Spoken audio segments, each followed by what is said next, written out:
Welcome to today's episode of The Growth Zone. I am Christian Bartsch. What is the core benefit of listening to this show? Here it is all about strategies and systems that get you to grow your business.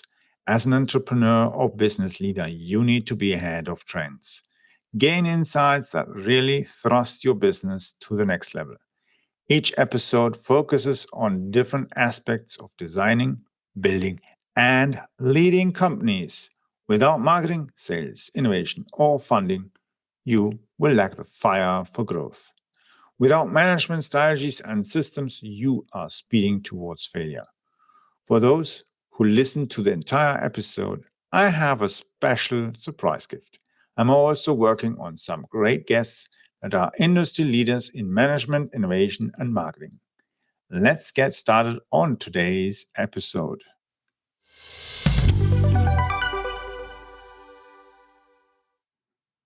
In today's episode, we are going to look at other aspects of information security. Now, what about our education system? Now, most of us realize that the education system, whether it's schools, universities, academies, other kind of education facilities, most of them actually are still working like in the 60s or even before that. And some are way ahead. Now, in some countries, really, you could already do things 20 years ago, where now people are saying, oh, we are introducing a learn management system in the internet. And then you think, wait a minute, but the Australians were already doing it in 2000, 2004. They already had that. You could go online and learn and research stuff in LexisNexis. Yeah, one of the key database areas that lawyers or international lawyers are using to do the research for any kind of court case. And now we're seeing schools and universities are actually trying to add here, especially in Europe, add more learning management systems that are actually really providing learning facilities. And schools are providing more services for the parents, like, for instance, an app where you can find out in the morning which class is being cancelled or has to be handed over to another teacher because another teacher is sick or is on training or whatever reason. All these things are coming up. But the thing is, this information, all this data is being like in a Stone Age, processed in a Stone Age, and information security always comes to a certain level where then they think, oh yeah, kids shouldn't be so much using stuff like TikTok or WhatsApp and so on. But on the other hand, you look then at the schools and you look at what they're doing and you notice they are working with a massive amount of information and not doing their information security in any proper way, which means Stone Age. And that's a thing where you then start thinking, what's the difference to schools that charge a lot of money? Well, the thing is, if you have big budgets available, you can invest in education material in schools and buildings and other kind of things. If you're getting just state funds, you're not investing a lot because you haven't got a lot to invest. You only have what is available or whatever somebody is willing to donate or invest their own personal time to do it.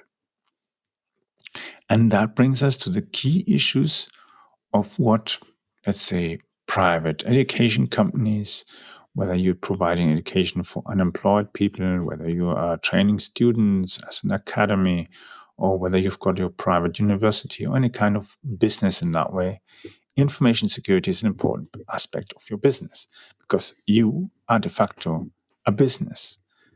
A normal school that's funded by the state isn't really a business. Yeah? They're just a school. But if you are actually running and making profits with your business by providing education, whether you are training people to become pilots, whether you're training people to become engineers, or get their school degree in whatever kind of facility. You want, of course, to be more professional than everybody else, because otherwise there's no reason why to pay that much money to you instead of going to some state school. Now, information security is there even more critical in that kind of environment, because the people who are paying you are investing a lot of money into you. And of course, your reputation is at risk if you don't do your homework properly. Now, what can you do to improve the information security in your education facility, your education business?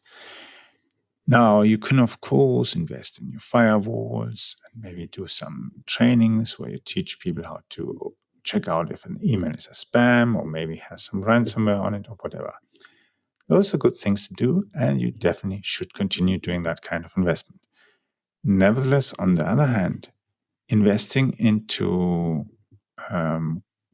let's say, writing an information security management system, or what people like to abbreviate as ISMS, is a different kind of investment, because at first it consumes a lot of your time. You have to write documentations, write policies, you have to find out, okay, what systems do we have? Where do we have data at all? What are the things that might be at risk? And then you write all the things. Eventually, when you have done some assessments, checks, and have maybe had an internal audit of your ISMS, then you're ready to get certified. And it doesn't matter whether you are in the USA or whether you are in Europe, Australia, Africa, Asia. It doesn't matter. You can get your organization certified. And the nice thing is, in most cases, depending on your business structure and so on, it is possible to do a remote audit. In some cases, the auditor will come and visit you. Now, what does an auditor do? At first, in stage 1, he will check your documentation, which you have, which means you submit your documentation, and before he comes to visit you, he will look at all the different documents I've got and then make some notes what he wants to focus on when he comes and visits you. And during the second stage, the on-site audit, he will then ask certain questions, discuss with you different things, just to find out if your ISMS is actually something that you're using, that you're committed to do, or whether it's just fake. And if you want to improve, it shouldn't be fake. So what can you do? An ISMS can be written in any language. I would always suggest to have either in your native language or have it in English. There are different options as well. Let's say you have a very, severe need to as well include data privacy, then you can do an integrated management system. What's the difference? Simple. Now, a normal ISMS is just only focused on information security. And if you have data documentation, you are, for instance, focusing on GDPR and other kind of aspects.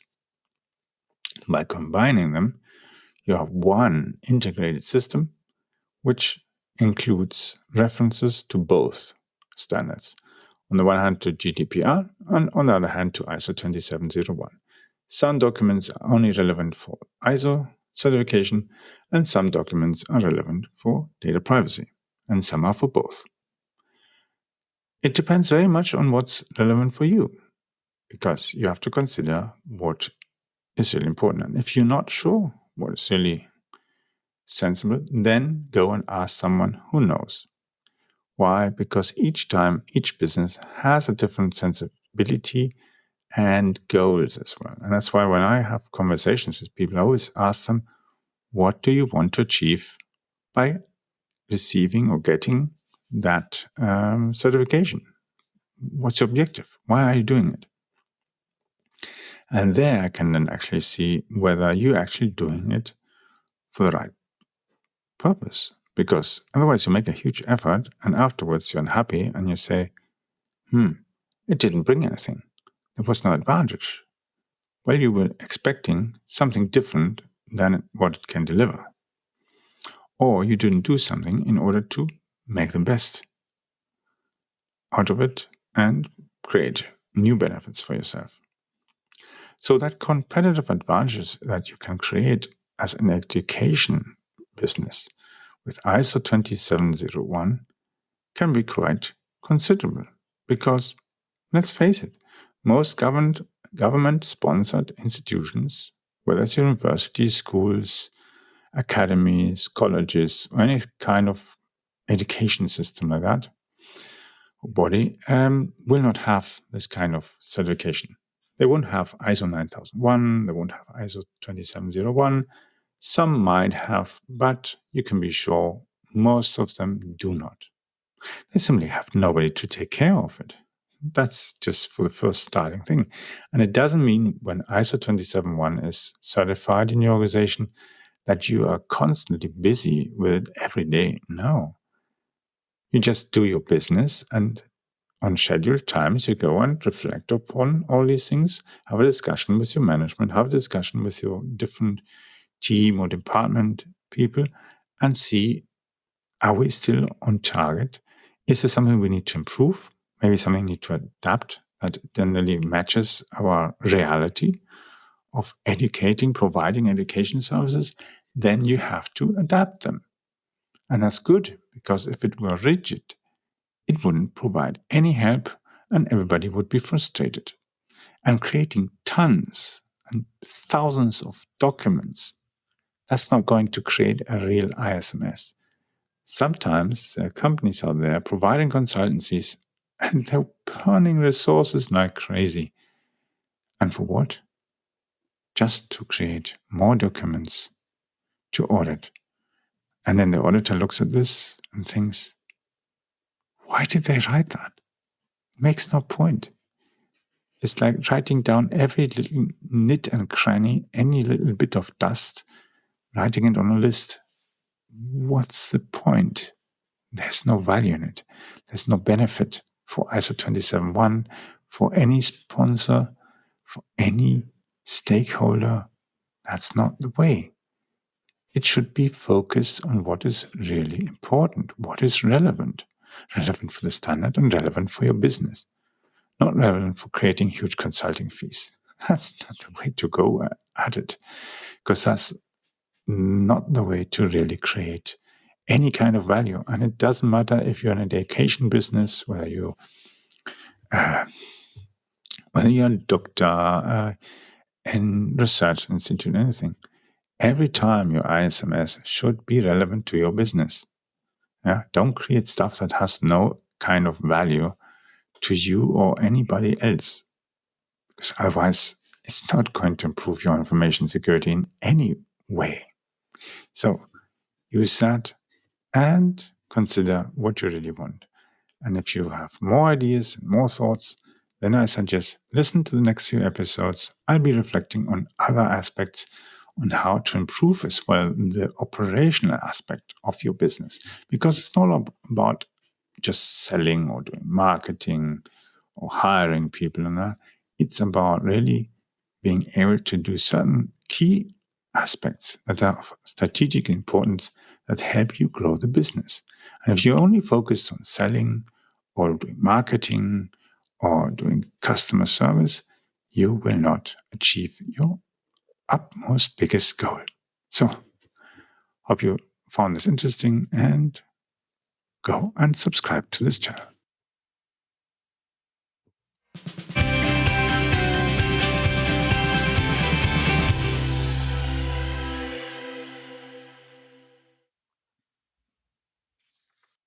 Wait! Listen! Was the content helpful? Please share it on social media. The world is constantly changing in response to trends and events. As a leader, you need to adapt your business. Stay connected. You will find in the episode description how to gain more insights. Subscribe to my bi-weekly business secrets letter. Gain access to all updates of my ultimate guide on business growth strategies. These can be applied to your business in the US, Canada, or Europe. Check it out. I hope you enjoyed today's episode of The Growth Zone with Christian Bartsch. Thank you for listening.